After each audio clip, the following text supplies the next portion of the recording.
Praise lord. దేవుని నామానికి అత్యధికమైన మహిమ కలుగును గాక. విశ్వాసులారా, ఈ శనివారం ప్రార్థన కూడికి ప్రభు పేరిట మిమ్మల్ని అందరినీ కూడా ఆహ్వానిస్తున్నాను. మరి సమయం అయింది కనుక మీరందరూ కూడా మీ కుటుంబాలతో సహా శనివారం ప్రార్థనలో పాల్గొంది దైవ దీవెనలు పొందగలరని ప్రభు పేట మనం చేస్తున్నాం. అందరూ కూడా తల వంచండి, ప్రార్థన చేసుకుని కూడికను ప్రారంభించుకుందాం. కళ్ళు మూసుకుందాం.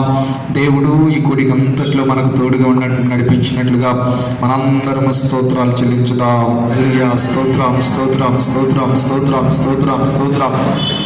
ప్రార్థన. పరిశుద్ధుడు అయిన దేవా, ప్రేమ నమ్మకమైన తండ్రి, మీకు వందనాలు చెల్లిస్తున్నాం. ఈరోజు ఈ శనివారం కూడికలో మేమందరం కూడా మిమ్మల్ని స్తుతించడానికి మీరు మాకు ఇస్తున్న చక్కని సమయాన్ని బట్టి స్తోత్రం ప్రభా. ఈ కూడికని మీ నామం పేరిట ప్రారంభం చేస్తున్నాం. మొదటి నుండి చివరి వరకు మీ ఆత్మార్థులు జరిగించండి. మీ నామానికి మహిమ తెచ్చుకోండి. వచ్చిన బిడ్డలను బట్టి స్తుతిస్తున్నాం. ఇంకా లైవ్లోకి రావాల్సిన బిడ్డలందరినీ కూడా నడిపించండి. అన్ని విషయాల్లో మీ నామానికి మహిమ తెచ్చుకోమని యేసు నామమున అడుగుచున్నాము తండ్రి, ఆమేన్. ప్రియులారా, పాటలు పాడుతూ మనం ప్రభుని స్తుతించుదాం. కనుక అందరూ కలిసి మేము ఈ గృహాల్లో పాటల ద్వారా ప్రభుని స్తుతించాలని మాతో పాటు ప్రభు పేట మనం చేస్తున్నాం.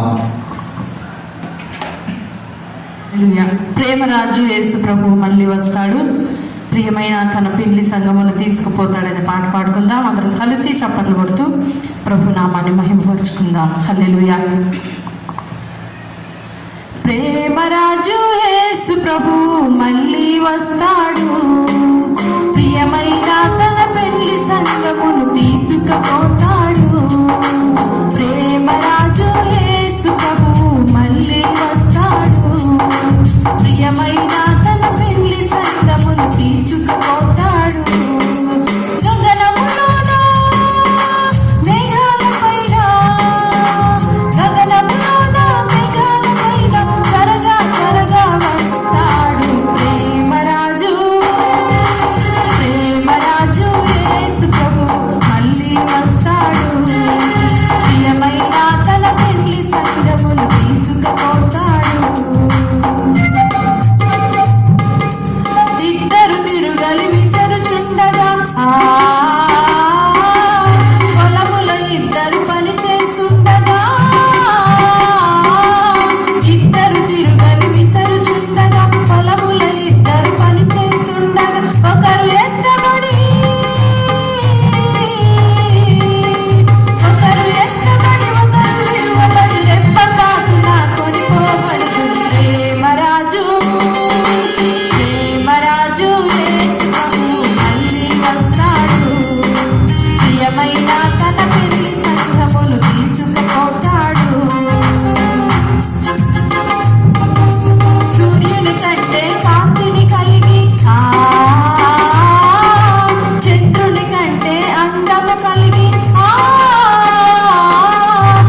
చేసుకున్నాం. అందరూ కూడా తల ఉంచండి.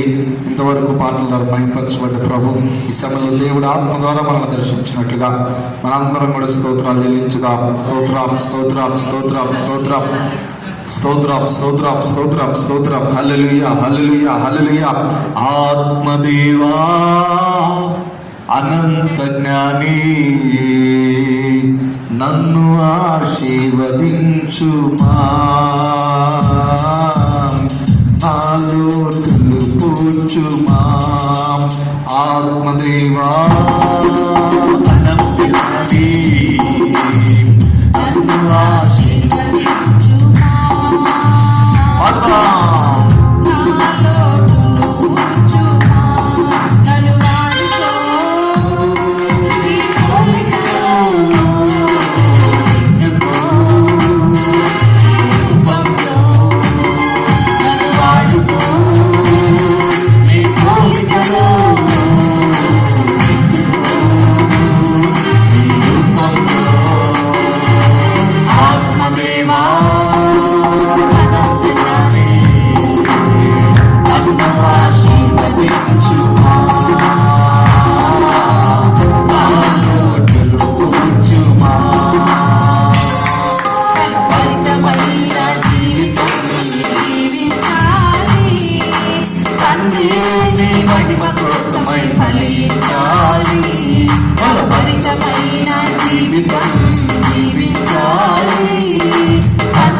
దేవుని శక్తితో నింపబడండి, దేవుని మహిమతో నింపబడండి, దేవుని చేతుల పాత్రలుగా వాడబడండి. పుట్టారా హల్లెలూయా.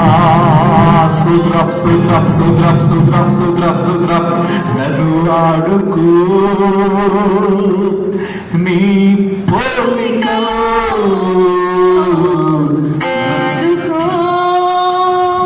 నీ రూపములో నన్ను మార్చుతూ నీ పోలికలో, నీ రూపములో నన్ను మార్చుతూ నీ పోలికలో, ఎందుకు నీ రూపంలో.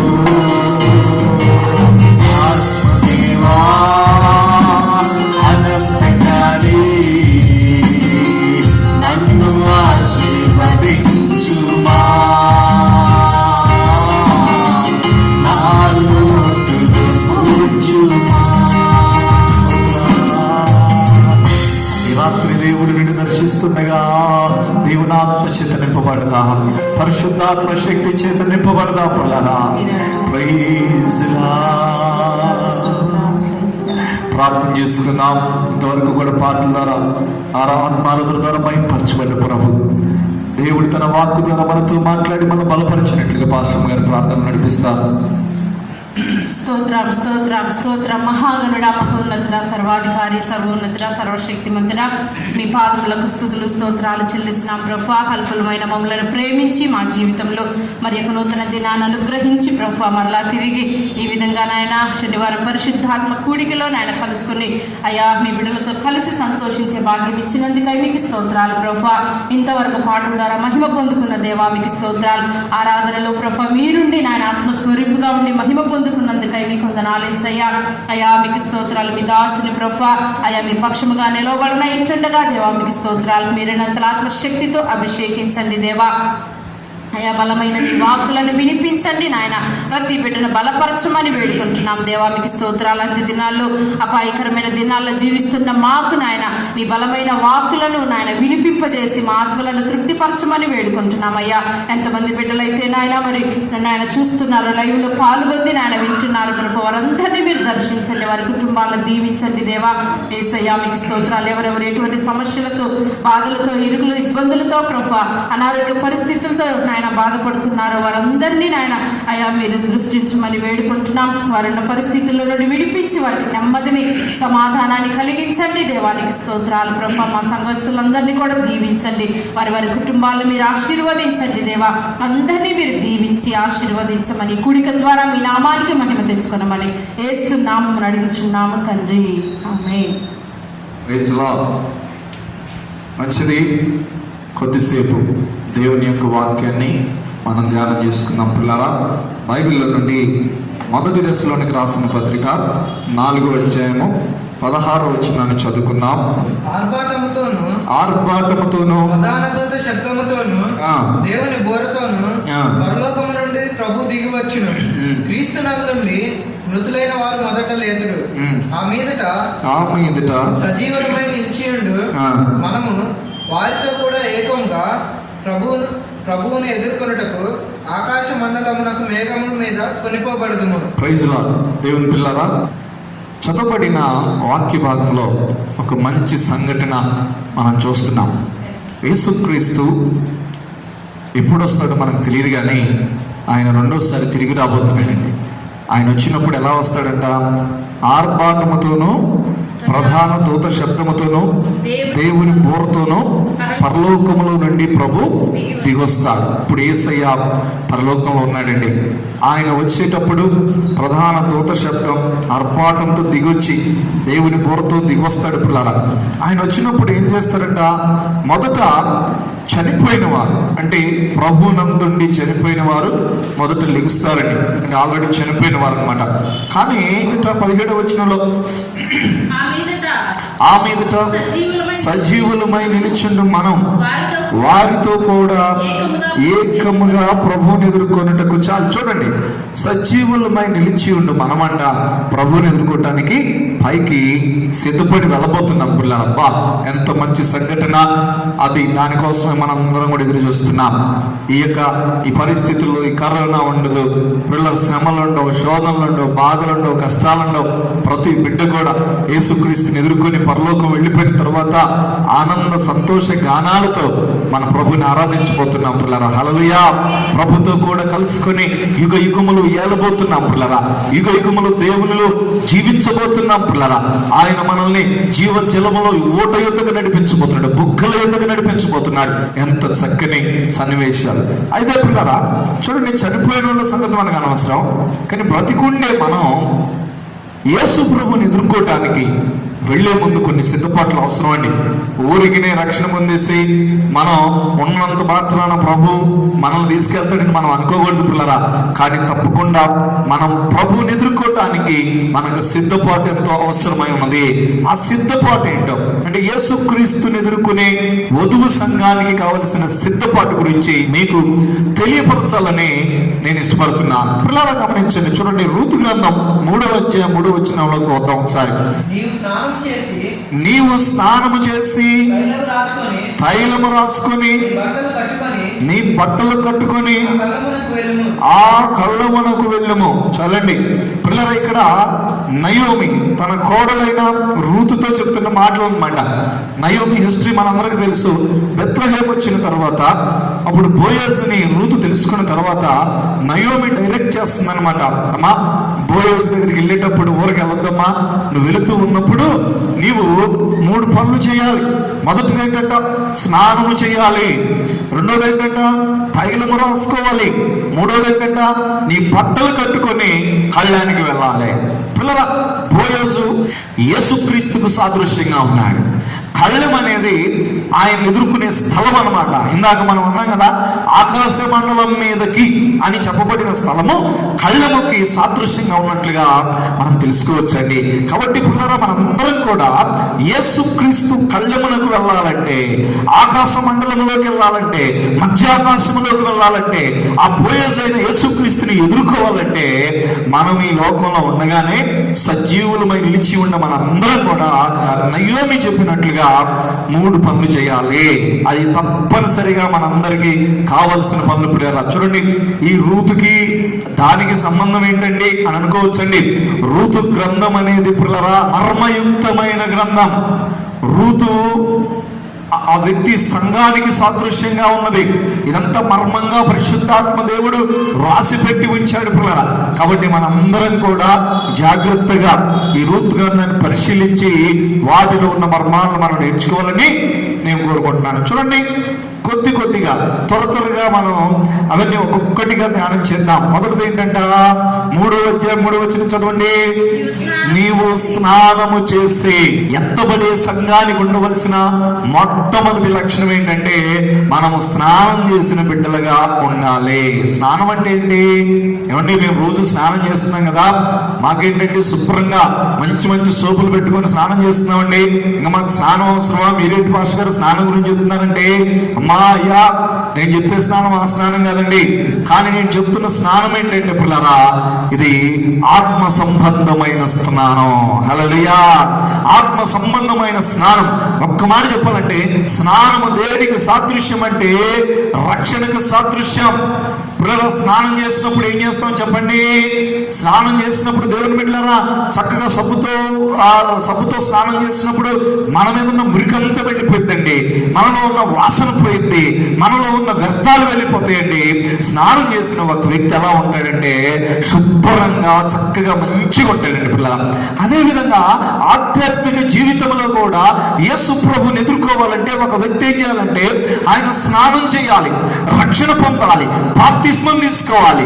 దేవుని బిడ్డలారా, ఉదక స్నానం చేయబడాలి. మనలో ఉన్న వ్యర్థాలు తొలగించుకోవాలి, మనలో ఉన్న ఆ చెడు వాసనతో వెళ్ళిపోవాలి. అప్పుడు మాత్రమే మనము బోయజైన యేసుక్రీస్తు దగ్గరికి, కళ్ళెం దగ్గరికి వెళ్ళగలుగుతామని దేవుని పేరట మనవి చేస్తున్నాను, గుర్తుపెట్టుకోండి. చూడండి, ఒక వాక్యం చదవండి పిల్లరా. అపోస్తలుల కార్యాలు 2వ అధ్యాయం 38వ వచనంలో ఒక చక్కని మాట రాయబడి ఉన్నది. ఈ రూతు గ్రంథం 3వ అధ్యాయం 3వ వచనం అంతా పెట్టుకోండి, ఎందుకంటే అక్కడే మనకి ఇది మూలవాక్యమై ఉన్నది. ఇప్పుడు అపోస్తలుల కార్యాలు 2వ అధ్యాయము 38వ వచనం చదవండి. పేతురు, చూసారా, పేతురు మీరు మారు మనసు పొంది పాప క్షమాపణ నిమిత్తం ప్రతివాడు యేసుక్రీస్తు నామములో. ఇదండి, స్నానంలో 2 ఉన్నాయి. మొదటిది ఏంటంట, మారు మనసు పొందాలి. హల్లెలూయా! అంటే ఇది వరకున్న చెడు మనసు, ఇది వరకున్న అపరిశుద్ధమైన మనసును తీసేసుకొని ఆ దేవుని బిడ్డలారా మనం ఇప్పుడు రెండోది ఏంటంటే యేసుక్రీస్తు నామములో బాప్తిస్మం తీసుకోవాలి. ఇదే దేవుని పిల్లల, ఇలాగ చేసిన ప్రతి వ్యక్తి కూడా మనము యేసుక్రీస్తుని ఎదుర్కొనుటకు సిద్ధపడిన వారమవుతామని చెప్పేసి గుర్తుపెట్టుకోండి. చాలా మంది ఏమనుకుంటారండి, బాప్తిస్మం తీసుకోవడం అంటే పిల్లల మారు మనసు పొందక బాప్తిస్మం తీసేసుకుంటారనమాట. మారు మనసు పొందకుండా బాప్తిస్మం తీసేసుకుంటారు. పెళ్లిళ్ళ కోసమో లేకపోతే తదితర కార్యక్రమాల కోసమో బాప్తిస్మాలు తీసుకుంటారండి. పిల్లలు అటువంటి బాప్తిస్మం పనికిరాదు, గుర్తుపెట్టుకోండి. తప్పకుండా నీవు బాప్తిస్మం తీసుకోవడానికి ముందుగానే నువ్వు మారు మనసు పొందాలి. ఇదే నిజమైన స్నానం, ఇదే నిజమైన రక్షణ, గుర్తుపెట్టుకోండి. అలా చేసి మనం ఉన్నప్పుడు పిల్లరా చక్కగా ప్రభుని ఎదుర్కోగలుగుతా అంట. చూడండి, మన మనసులో రకరకాలైన చెడులు ఉంటాయి. మార్కు సువార్త 7వ అధ్యాయం 21వ వచనంలో మనందరికీ తెలిసిన వాక్యమే కదా.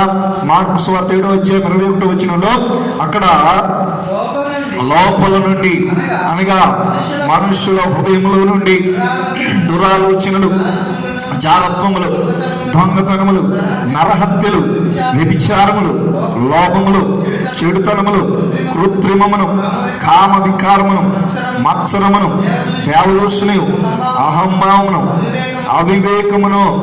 ఓరినాయన ఎన్నున్నాయి బాబు, దాదాపు 13 ఉన్నాయి పిల్లరా. అంటే ఇవన్నీ కూడా ఒక మారు మనసు పొందని హృదయంలో నిక్షిప్తమై ఉంటాయి పిల్లరా. చూడండి, మనిషి స్నానం చేయకపోతే ఏ విధంగా అయితే మురికి ఉంటుందో అదే రీతిగా ఇవన్నీ ఆధ్యాత్మిక మురికి అన్నమాట. అప్పుడు మనం ఏం చేయాలో తెలుసా? ఇందాక చెప్పబడినట్లుగా పేతురు అంటున్నట్లుగా మీరందరూ మారు మనసు పొందాలి. అందుకనే ఈ మురికి పోవాలంటే పరిశుద్ధాత్మ దేవుడు ఒక చోట ఎఫెస్సి పత్రికలో మనం గమనించినప్పుడు, ఎఫెస్సి పత్రికలో 5వ అధ్యాయంలో 27వ వచనం చదవండి.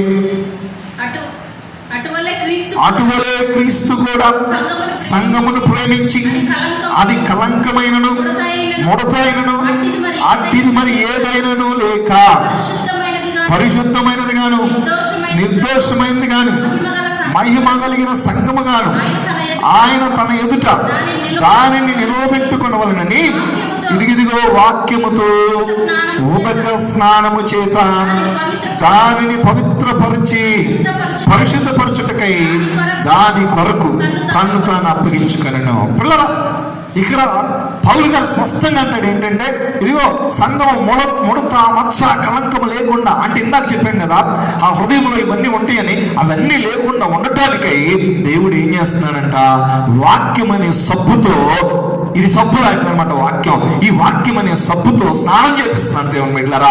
ఎందుకని?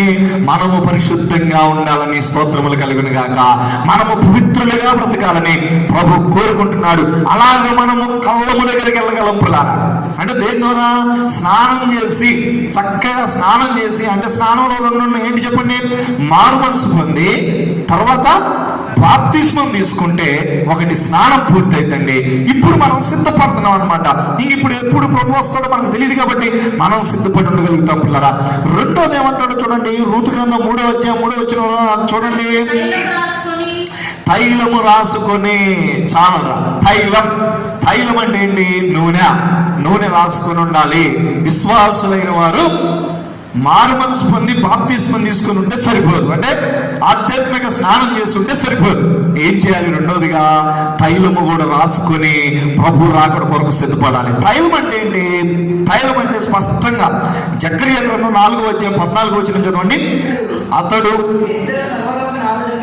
వీరిద్దరు సర్వలోకనాథులకు యెహోవా యొద్ద నిలవబడుచు తైలము పోయివారై ఉన్నారు. పిల్లల, తైలం అనే దానికి ఫుట్ నోట్ లో ఏముందో చూడండి, అభిషేకం. ఆమేన్. అంటే తైలం అంటే అర్థం ఏంటి? పాత నిబంధనలోనే చెప్పబడి ఉన్నది. తైలం అంటే అభిషేకం, పరిశుద్ధాత్మ అభిషేకం, దేవుని ఆత్మాభిషేకం. ఇది కలిగి ఉండాలి, గుర్తుపెట్టుకోండి. అంటే రక్షణ పొందితే సరిపోదు, మారు మనసు పొందితే సరిపోదు, బాప్తిస్మం తీసుకుంటే సరిపోదు. ఇప్పుడు నెక్స్ట్ స్టెప్ ఏంటి? సెకండ్ లెవెల్లోకి వెళ్ళాలి. ప్రతి విశ్వాసి కూడా ఏంటంటే, సెకండ్ లెవెల్ ఏంటంటే పరిశుద్ధాత్మ అభిషేకం పొందుకున్న బిడ్డలుగా మనం ఎదుర్కొంటున్న బిడ్డలుగా మనం బ్రతకాలి, గుర్తుపెట్టుకోండి. అందుకనే యేసుక్రీస్తు వెళ్ళిపోతూ శిష్యులతో ఏమన్నాడో తెలుసా? ఇదిగో మీరు యెరూషలేము నుండి వెళ్ళొద్దు, ఎందుకని మీరు పరిశుద్ధాత్మ ఇంకా పొందుకోలేదు కాబట్టి మీరు బయటికి వెళ్ళొద్దు. కాబట్టి నా వలన వినిన తండ్రి యొక్క వాగ్దానం కోసం మీరు ఏం చేయాలంట? యెరూషలేములోనే కనిపెట్టాలి. దేవుని పిల్లరా, కనిపెట్టారా? కనిపెట్టారు. అపోస్తలుల కార్యాలు 2వ అధ్యాయం 1వ వచనంలో దేవుడు వారి మీదకి పరిశుద్ధాత్మను కుమ్మరించాడండి. అంటే 2వ స్టెప్ లోకి వచ్చారు వాళ్ళు. మనం కూడా ఏం చేయాలో తెలుసా? నేను రక్షణ పొందాను, నేను కాసేపు ప్రార్థన చూసుకుంటున్నాను అని చెప్పేసి ఓరగా అదే సరిపెట్టుకొని ఉండక పిల్లరా, ప్రతిరోజు ఈ లాక్డౌన్ పీరియడ్ లో పరిశుద్ధాత్మ లేని బిడ్డలు పరిశుద్ధాత్మ పొందుకోండి, ఆత్మాభిషేకాన్ని కలిగి ఉండండి, భాషలతో మాట్లాడండి, ప్రవచనాలు పలకండి, దేవుని అభిషేకం చేత ప్రతి బిడ్డ సిద్ధపడండి. ఆమేన్. ఇదే దేవుడు ఈరోజు మనకు తెలియజేస్తున్న 2వ స్టెప్ దేవుని బిడ్డలారా. అందుకని రోమా పత్రిక 8వ అధ్యాయం 9వ వచనం చదవండి. దేవుని ఆత్మ మీలో నివసించి ఉన్న ఎడల మీరు ఆత్మ స్వభావము గలవారే గాని శరీర స్వభావము గలవారు కారు. ఎవడైనా వినండి పిల్లలారా, ఈ వాక్యం వింటున్న నీవు చూడండి, ఈ వాక్యం అందరూ చూడండి. ఎవడైనాను క్రీస్తు ఆత్మ లేని వాడైతే వాడు ఆయన వాడు కాదు. పిల్లరా, ఆధ్యాత్మిక స్నానంతో సరిపెట్టుకుంటే కాదు, ఎత్తబడే గుంపులో ఉండవు, గుర్తుపెట్టుకుని దేవుని బిడ్డలారా. కానీ రెండో స్టెప్కి వెళ్ళాలి. ఏంటంటే రెండో స్టెప్ అంటే మనము దేవుని ఆత్మ కలిగిన బిడ్డలుగా బ్రతకాలి. దేవునికి స్తోత్రం. అందుకని ఇప్పుడు చూడండి, ఎఫెసీ పత్రికలో 4వ అధ్యాయం 18వ వచనం చదవండి. 5వ అధ్యాయం 18వ వచనం చదవండి. మరియు మద్యముతో మత్తులై ఉండకుడి, దానిలో దుర్వ్యాపారము కలదు. ఆమె అయితే ఆత్మ పూర్ణులై ఉండండి. దేవునికి అందరూ స్తోత్రం చెల్లించండి. హల్లెలూయా. దైవజనుడు అంటున్నాడు, మీరు మద్యం అంటే అర్థం ఏంటంటే లోక సంబంధమైన మత్తులు. ఈ లోక సంబంధమైన మత్తులతో మత్తులై ఉండకుండా మీరేం చేయాలంట, మీరు దేవుని ఆత్మ చేత నింపబడి ఉండండి. దేవునికి స్తోత్రం. ఇందులో మనం చివరిగా ఇంకొక వాక్యం కూడా చదువుతాం. అంటే దీనికి సంబంధించి ఇంకొక వాక్యం కూడా చక్కని మాట ఉందండి. ప్రకటన గ్రంథం 4వ అధ్యాయము 1వ వచనం చదవండి.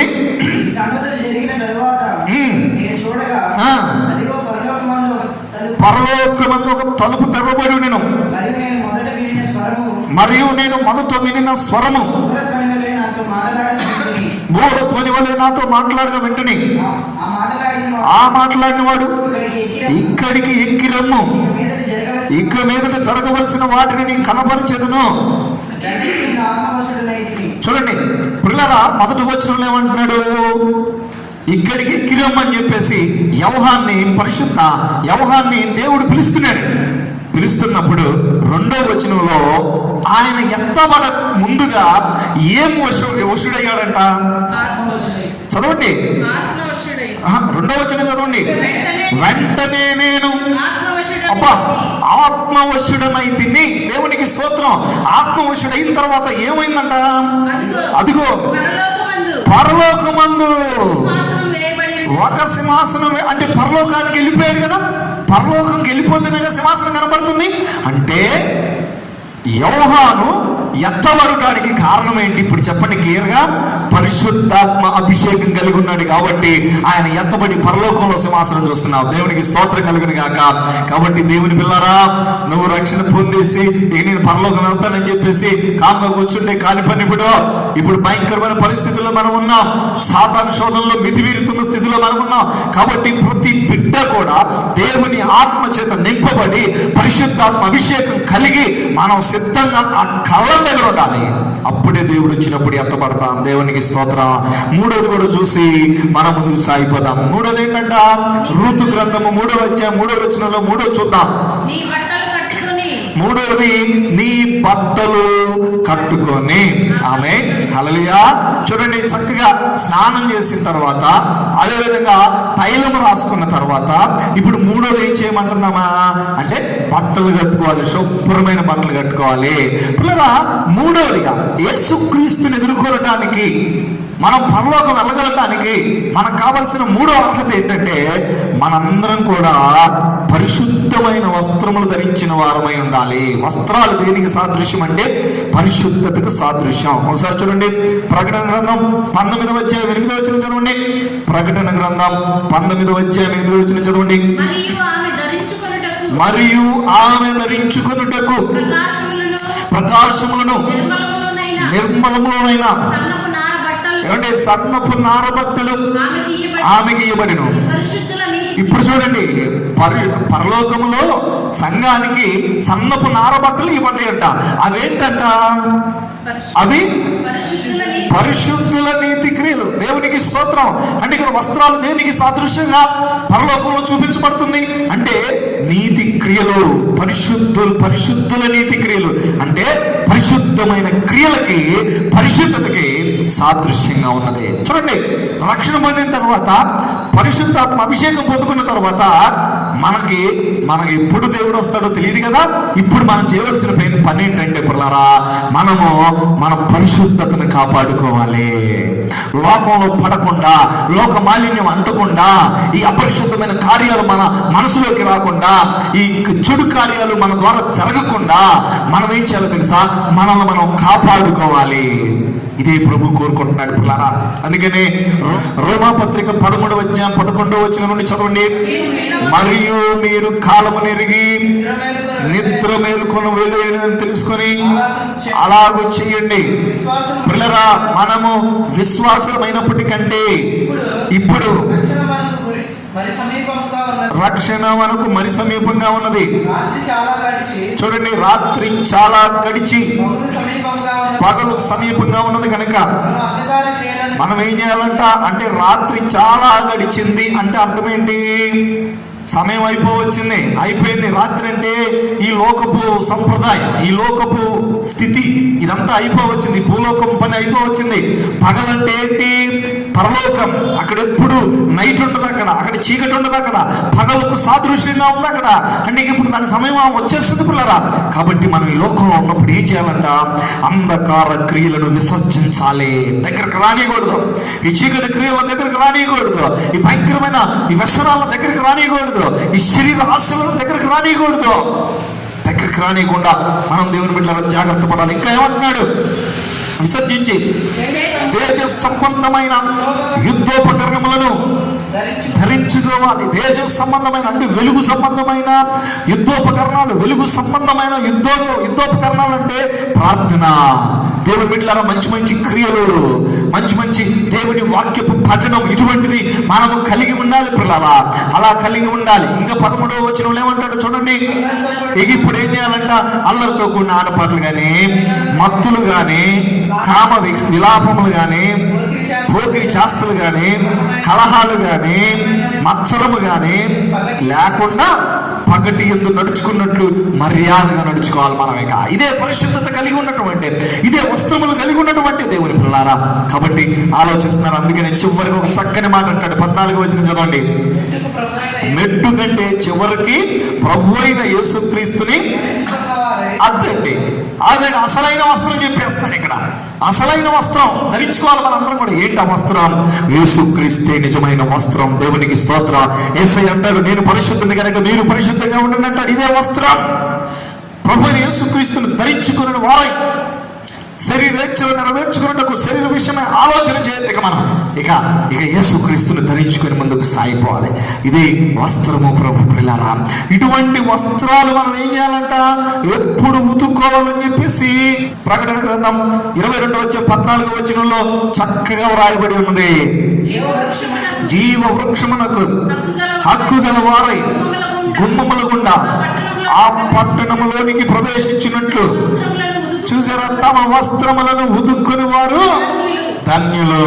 ఏమండి, దేవుడు యేసుక్రీస్తుని ధరించుకొని మనం ఎప్పుడు కూడా వస్త్రములు ఉదుక్కోవడం అంటే అర్థం ఏంటి?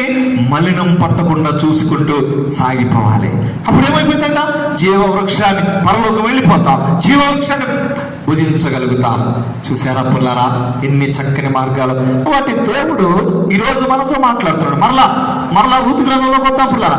ఇప్పుడు చివరిగా రూతు గ్రంథం ఒకసారి మళ్ళా ఆ వచనం అంతా చదవండి. రూతు గ్రంథం 3వ అధ్యాయం 3వ వచనం. అంటే స్నానం చేయటం అంటే అర్థం ఏంటి? మనం మారు మనసు పొంది బాప్తిస్మం తీసుకోవాలి. తైలం రాసుకోవడం అంటే అర్థం ఏంటి? పరిశుద్ధాత్మ అభిషేకాన్ని పొందుకోవాలి. బట్టలు కట్టుకోవటం అంటే ఏంటి?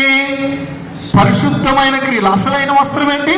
యేసుక్రీస్తుని ధరించుకొని, ఇప్పుడు ధరించుకొని ఏం చేయాలంట? ఆ కళ్ళమునకు వెళ్ళుమా. హల్లెలూయా. కళ్ళం అంటే ఏంటి అంటే, ఇందాక మా కళ్ళం అంటే దేవుని బిడ్డలారా మనం చూసాం, అది మేఘాల మీద యేసుక్రీస్తు వచ్చినప్పుడు మధ్యాకాశానికి సాదృశ్యంగా ఉన్నది. ఆ కళ్ళమునకు వెళ్ళినప్పుడు, ఇందాక మనం ప్రకటన గ్రంథం 4వ అధ్యాయంలో చూసినట్లుగా మనం ఇవన్నీ ధరించుకొని ఉన్నప్పుడు పిల్లరా, ప్రకటన గ్రంథం 4వ అధ్యాయంలో యోహాను ఎత్తబడినట్లుగా మనం కూడా ఆ యొక్క యేసు ప్రభుని ఎదుర్కోగలుగుతాం, పరలోకానికి వెళ్ళగలుగుతాం, సదాకాలం ప్రభుతో కూడా జీవించగలుగుతాం. కాబట్టి ఒక్కసారి మనం పరీక్షించుకొని పిల్లరా, రక్షణ పొందేవారు పొందండి, రక్షణ పొందని వారు పొందండి రా. పరిశుద్ధాత్మను పొందని వారు పొందండిరా.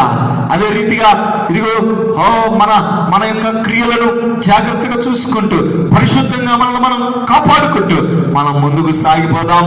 యేసుక్రీస్తు వచ్చినప్పుడు ఎత్తబడదాం. అటువంటి కృప ప్రభు మీ అందరికీ దయచేసి నడిపించును గాక. తల్ల వంచండి, ప్రార్థన చేసుకుందాం. కళ్ళు మూసుకుందాం అందరం కూడా. ఈ రాత్రి దేవుడు నీతో మాట్లాడుతున్నాడు సంగమా. ప్రభు నిన్ను దర్శిస్తున్నాడు పిల్లరా. యేసుక్రీస్తుని ఎదుర్కోవడానికి కావలసిన అర్హతల్ని ప్రభు చూపిస్తున్నాడు.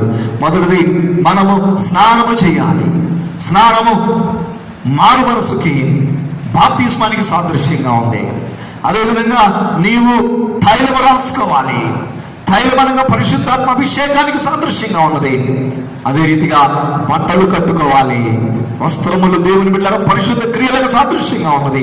ఇవన్నీ కట్టుకొని కళ్ళమునకు వెళ్ళి బోయాజుని ఎదుర్కోవాలి. మనందరం ఇవన్నీ కలిగి ఉండి మేఘాల మీదకి ఎత్తబడి మేఘాల చేత కొనిపోబడి మధ్యాకాశంలో యేసుక్రీస్తుని ఎదుర్కొనే బిడ్డలుగా ఉండాలి. అటువంటి కృప ప్రభు మనకిచ్చినట్లు అందరం స్తోత్రాలు చెల్లించుదాం. హల్లెలూయా, హల్లెలూయా, హల్లెలూయా, హల్లెలూయా, హల్లెలూయా. ప్రార్థన. పరిశుద్ధుడైన దేవా, ప్రేమ కలిగిన తండ్రి, మీకు వందనాలు చెల్లిస్తున్నాం. ఈ రాత్రి కొద్దిసేపు మీ సన్నిధిలో గడిపే భాగ్యం అల్పులమైన మాకు ఇచ్చినందుకు స్తోత్రములు ప్రభువా. అయినా ఎంతో చక్కగా సూటిగా అయ్యా మాతో మాట్లాడారయ్యా. మేము మిమ్మల్ని ఎదుర్కోవడానికి మాకు కావాల్సిన అర్హతల గురించి మీరు మాట్లాడి మమ్మల్ని హెచ్చరించినందుకు మీకు స్తోత్రం ప్రభువా. ఇటు అర్హతలు కలిగి మిమ్మల్ని ఎదుర్కొనే కృప మా అందరికీ దయచేయండి ప్రభువా. ఈరోజు ఈ శనివారం ఆరాధనలో పాల్గొన్న బిడ్డలందరినీ దీవించండి. నీ అభిషేకంతో నింపండి ప్రభా. మీ ఆత్మాభిషేకం దయచేయండి ప్రభా. రక్షణ లేని బిడ్డలకు రక్షణ అనుగ్రహించండి ప్రభా. అయా నీతి క్రియలతో అలంకరించండి ప్రభా. నీ కృప మా అందరికీ దయచేయమని ప్రార్థన చేస్తున్నాం ప్రభా. అయ్యా భయంకరమైన పరిస్థితుల్లో ఉన్నాం అయ్యా. ఏ కరోనా మీ పిల్లలకు అంటకుండా చేయండి నాయన. అయ్యా రోగులను స్వస్థపరచండి. బాగోలేని బిడ్డలకు దర్శించండి ప్రభా. యేసు నామములో ప్రతి బలహీనతను బంధిస్తున్నాం ప్రభా. నీ శక్తితో ప్రతి ఇంటిని తాకమని ప్రార్థన చేస్తున్నాం. అలనాడు ఇశ్రాయేలుకి ఇచ్చిన కాపుదల మీ బిడ్డలందరికీ మరి ప్రార్థన చేస్తున్నాను ఆయన. అందరినీ కూడా మీరు దీవించండి. రేపు కూడా లైవ్ లో పాల్గొనే కృప మా అందరికీ దయచేయండి ప్రభా. మీ సన్నిధి ఇవ్వండి. త్వరలోనే ఈ కరోనా వైరస్ ని తీసివేయండి ప్రభా. ఆయా ప్రాంతాల్లో వ్యాక్సిన్ తయారు చేస్తుండగా అవి సక్సెస్ అయ్యే భాగ్యం దయచేయమని ప్రార్థన చేస్తున్నాం. అన్ని విధాలుగా దీవెలతో శుభములతో నింపి నడిపించి బలపరచమని నీ కృపలో వర్ధిల్లించమని మా కొరకు త్వరలో రాని యేసయ్య పరిశుద్ధ నామమున అడుగుచున్నాం తండ్రి. ఆమేన్. తండ్రి, కుమార, పరిశుద్ధాత్మల ప్రేమ, కృప, సమాధానములు కూడిన బిడ్డలకి లైవ్ లో ఉన్న బిడ్డలందరికీ సదా తోడై నిలిచిన గాక. ఆమేన్, ఆమేన్. పిల్లరా, రేపు కూడా మనకి 12 నుండి 1 గంట వరకు మనకి లైవ్ ప్రోగ్రామ్ ఉంటుంది. దయచేసి అందరూ కూడా పాల్గొంది దేవుని దీవెనలు పొందండి. ప్రభు మిమ్మల్ని అందరినీ దీవించును గాక. ఆమేన్.